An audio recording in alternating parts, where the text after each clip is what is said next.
रात 11 बजे एक लड़का जिसकी उम्र लगभग 18 साल के करीब थी, गांव के पास लगने वाले खेतों से बेहद तेज रफ्तार से भागता हुआ गांव के दूसरे छोर की तरफ आ रहा था। गांव के अंदर प्रवेश करते ही गांव के कुत्ते उसके पीछे भौंकते हुए पड़ गए, पर उसकी रफ्तार को कुत्ते पकड़ तक नहीं पाए। वो गांव के टेढ़े मेढ़े रास्तों से अपनी तूफानी रफ्तार में सीधा घर के आंगन में आ पहुंचा और साइड से छत पर जाती सीढ़ियों पर चढ़कर सीधा कमरे में प्रवेश कर गया और दरवाजा टाइट बंद कर लिया था।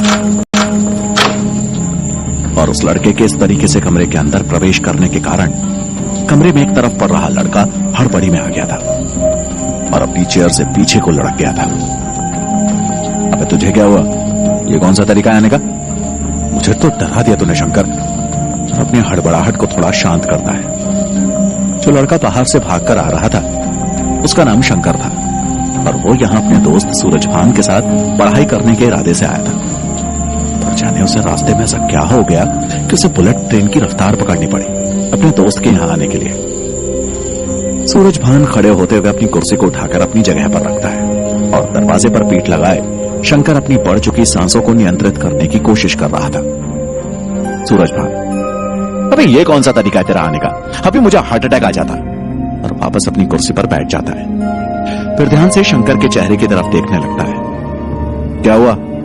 इसे दरवाजे से चिपक कर क्यों खड़ा है? कोई पीछा कर रहा है क्या तेरा?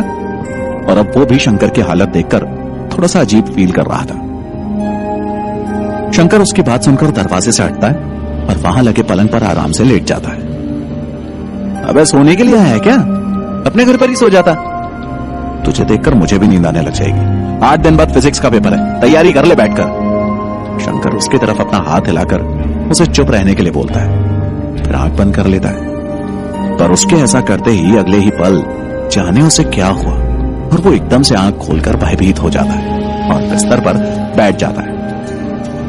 सूरजभान अपनी कुर्सी से उठकर उसके पास आते हुए, क्या हुआ? कोई दिक्कत है क्या? तू इतना घबराया हुआ क्यों है?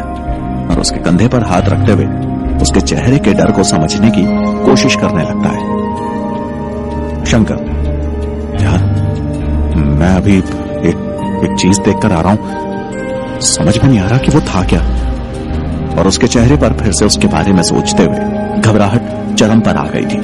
उसके बदन में झुरझुरी सी हो गई थी। सूरजभान, अरे क्या हुआ? ये तो बता, तू उसे घबरा क्यों रहा है जैसे तेरे पीछे कोई शैतान आ गया हो?